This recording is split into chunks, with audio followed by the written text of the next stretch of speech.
This is how we imagine the world. It is a place that all of us call home. Here, we all come together as one. This is how we imagine the world. Seeking to conquer new horizons as we march forward in our journey as one world, one family.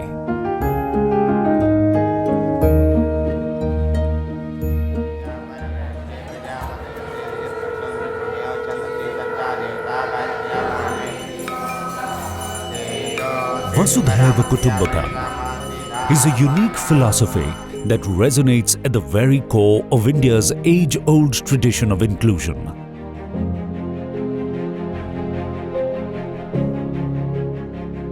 This thought speaks about all humanity being connected to each other as one extended global family.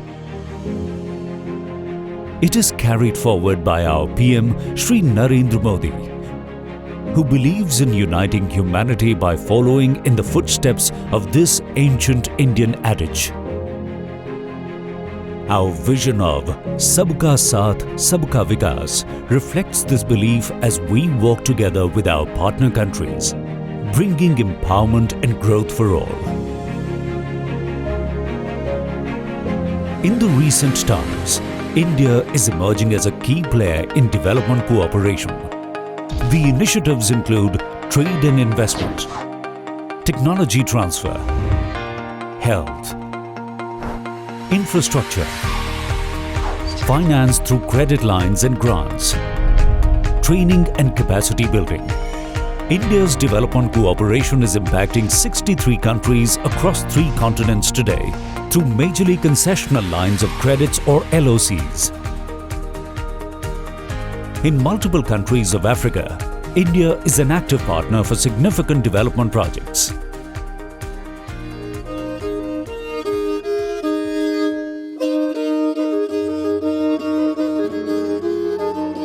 Tanzania has unclean, impure drinking water as one of its foremost challenges. Groundwater is often laced with toxic substances, while mixed impurities in surface water like rivers makes the water unfit for drinking. There was no source of drinking water in our village.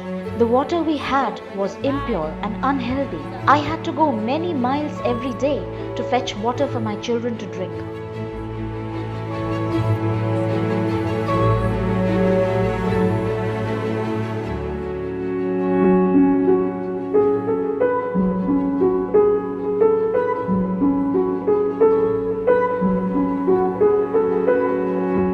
Water is everything. Water is a life. Water is economy. Your health depends upon water. So the government of Tanzania, I think the same with the vision for the government of India, is to change the life of the people by using water. The Upper Ruvu project was developed to make sure that the people of Dar es Salaam should get a clean water. Aligned in their shared vision of improving the quality of drinking water, the Tanzania government partnered with India, launching a clean drinking water project. The Ruvu River is the primary water source for the Dar es Salaam city, but the water drawn directly from the river is far from potable. The cleansing process starts with water from the Ruvu River being channelized into a raw water intake plant. The water is then transmitted to the Mlanzi treatment facility. Here, the water undergoes clarification in reactor clarifiers and is then stored in clean water tanks. The water is supplied through transmission pipes to the city and stored in reservoirs to be supplied to different localities. The condition now is good because the project has managed to supply water in our area. You find a reserve tank where it supplies the clean water for all residents of this area. When you have clean water or assurance of getting clean water, that means you also know that your family is safe. Potable drinking water is now flowing in abundance in Tanzania, providing a new lease of life to residents in cities and villages alike. Now, there's water round the clock in the taps for drinking, cooking and washing. I don't have to go anywhere. Now my children have clean water for drinking and they are safe from diseases.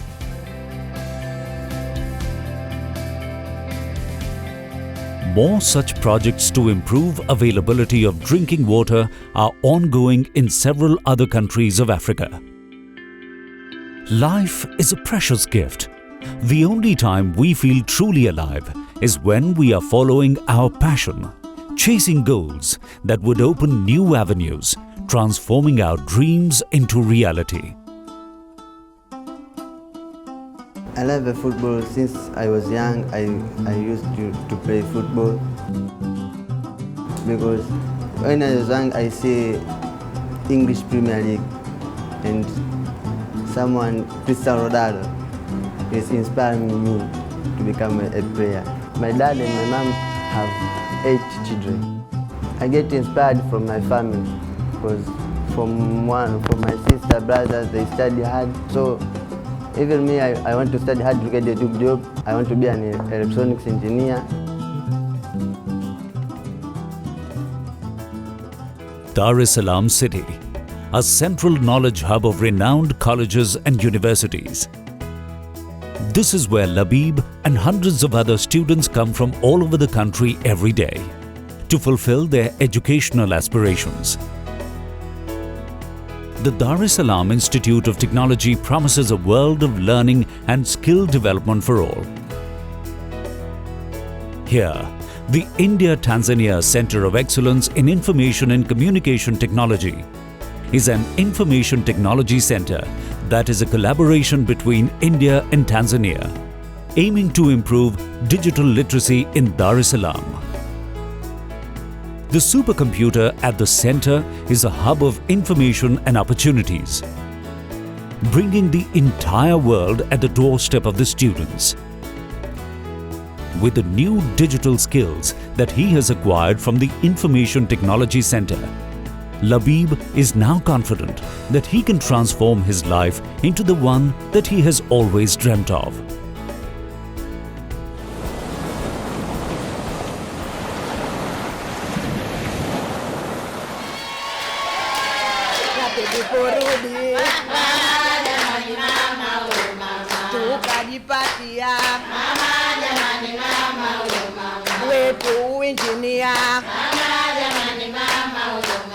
The Zanzibar Barefoot College is another unique capacity building initiative. Here, rural women trained in India are now training other women as solar engineers, driving empowerment and community development.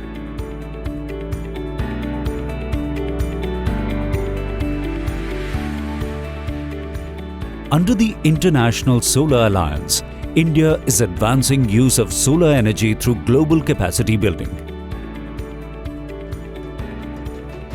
Barefoot College is a hybrid social enterprise that has evolved over 47 years from its founding as a Gandhian organization that primarily believed in human beings, programs that shift quality of life, create economic opportunity, and really allow human beings to reach their potential and their aspirations, to have the confidence to voice those aspirations.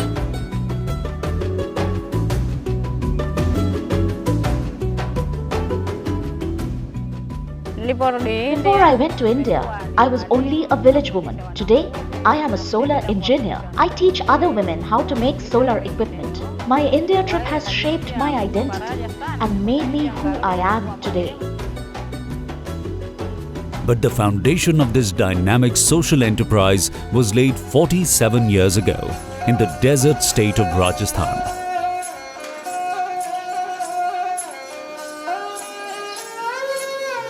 In the village of Tilonia, Rajasthan, the Barefoot College trains women from diverse countries every year as part of their solar training program.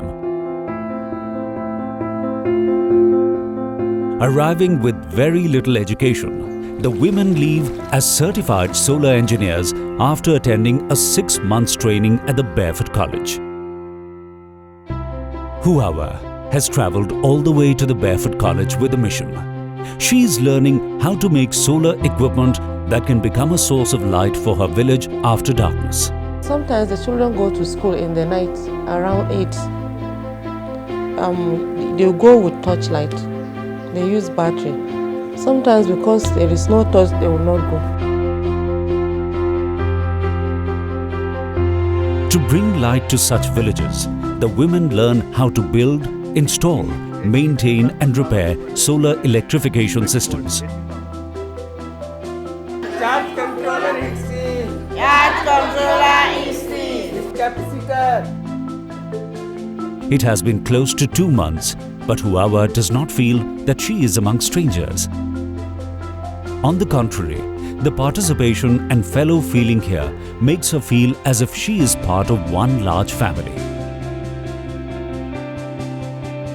This single step is actually a giant leap in which we are reaching out across the world to empower women, strengthen communities, and reduce our carbon footprint as one global fraternity. When I go back, I promise to take whatever I get here to my community. So I will get the women together. Whatever I get, I'm going to teach them. I'm going to let them know what I have come here to learn. I believe from those women and other women around the community will come and learn, and so we can empower ourselves. Rwanda, one of Africa's fastest developing nations, is another of India's partner countries, collaborating with us in its journey of nationwide infrastructure building.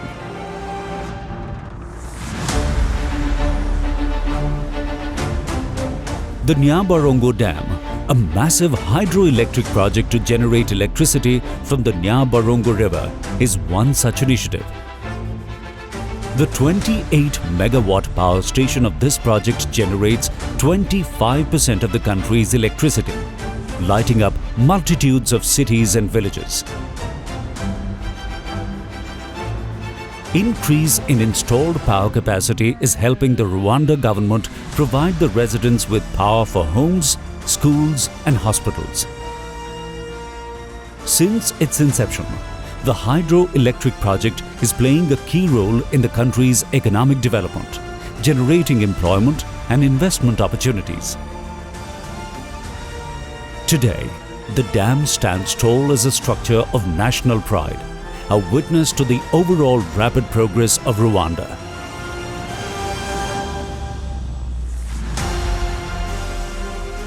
Before the dam was built, there was no electricity in our village and we lived in darkness.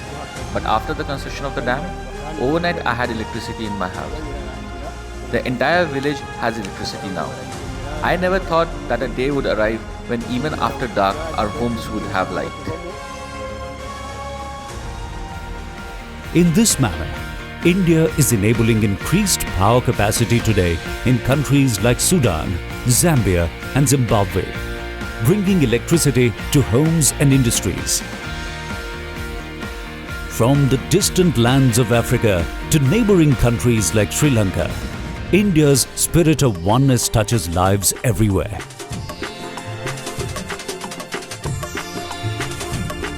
The beautiful serene landscape of Sri Lanka makes it an extremely popular tourist destination with a high-end lifestyle. However, there is more to this story. As one moves away from the cities towards the rural interiors, a different world seems to open up. Natural disasters and several other calamities have left their mark on this country, resulting in loss of lives and property. Lack of properly built habitable houses is therefore one of the major challenges faced by people in many regions.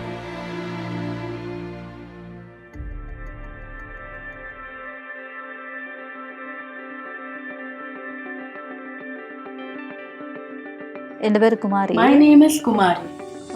I have 2 children, a son and a daughter. Both are going to school. My husband is working out of town.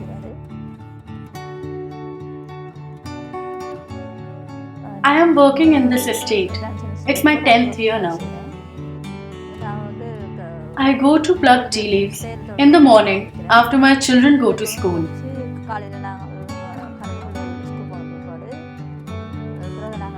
I usually go to work with my friends.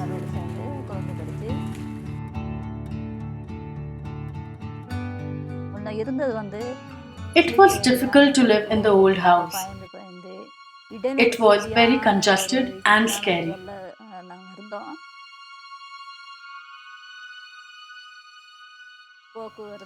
There were a lot of difficulties. The house was not easily accessible and it was lacking water and electricity.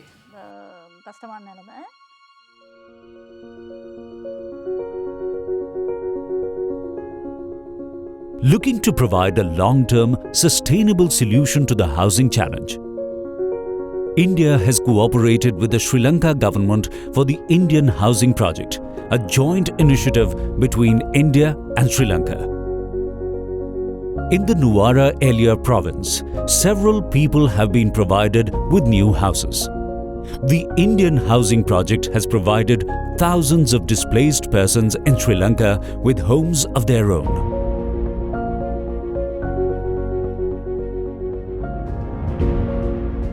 In the plantation areas alone, 14,000 families are being provided with new houses as part of the project.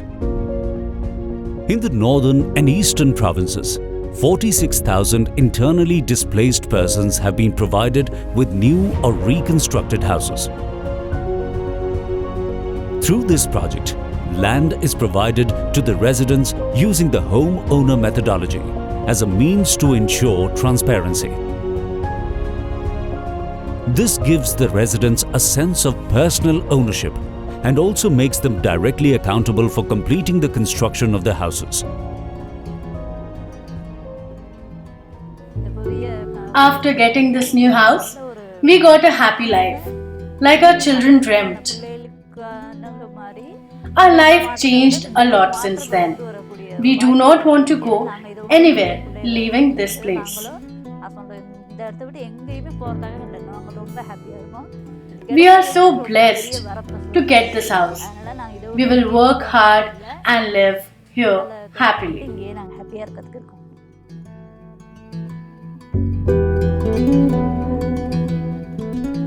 In Sri Lanka, the faraway interior regions face another challenge, that of accessing basic healthcare facilities.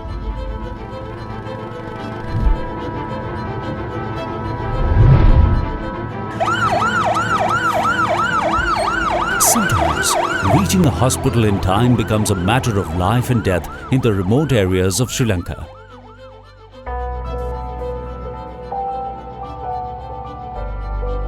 A fleet of ambulances plying across the country have come to the rescue of people in these far-flung regions by bringing healthcare to their doorstep.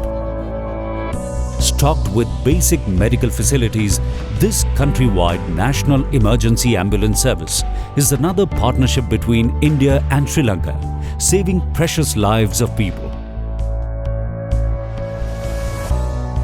Our collaboration with Sri Lanka continues to grow as we take care to invest in the well-being of our people not only for today, but also for the future. Health is the biggest economic asset you can give to any society. The India for Humanity project is a health initiative where free artificial limbs or Jaipur foot are provided to disabled persons through camps organized in partner countries.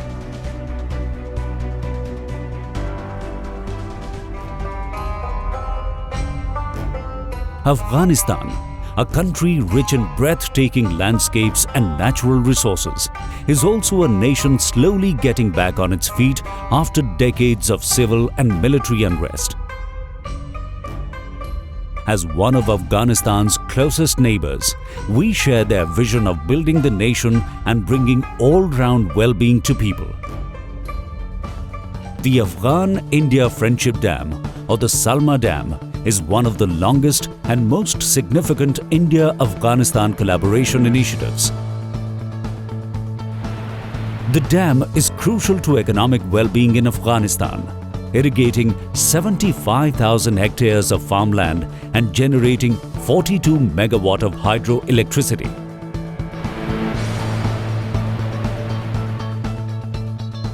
Other India-Afghan infrastructure projects include the rebuilding of the new Afghan parliament and restoration of the historic Store Palace in Kabul.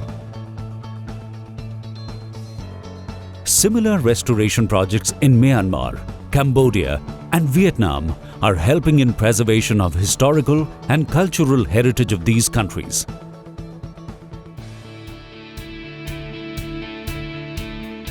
In Bangladesh, the second Bhairab-Titus rail bridge on the Meghna River shows India's commitment towards building a global environment of growth, reducing distances and bringing people closer. Strengthening the energy sector in Bhutan, the flagship 720 megawatt Mangdechu hydroelectric power project has set the scene for meteoric socio-economic growth. In the faraway Latin America, India is partnering closely with countries like Costa Rica, Chile and Honduras for capacity building and infrastructure. Guyana is another nation that is one of India's closest development partners. The National Cricket Stadium of Guyana, an Indian-Guyana collaboration project, has improved people connect tremendously through a boost in international sporting events.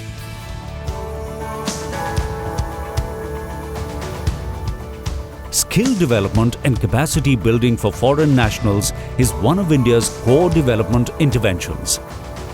Higher education for international students is spearheaded through iTech, India's flagship educational assistance program, offering world-class courses to foreign students at India's premier institutions. I came here for attending the nanofabrication technology course because I am an engineering student and I heard about the nanofabrication technology courses in the Indian Institute of Science, which is one of the most advanced ones. I am very glad to get the opportunity to study here.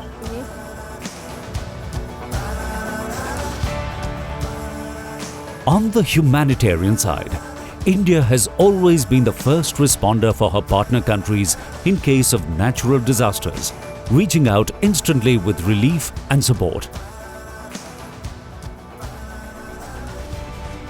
This is how we imagine the world, building growth across borders to improve lives, sharing our knowledge resources and nurturing all-round development, marching together into a better, brighter future, creating a world that all of us call home.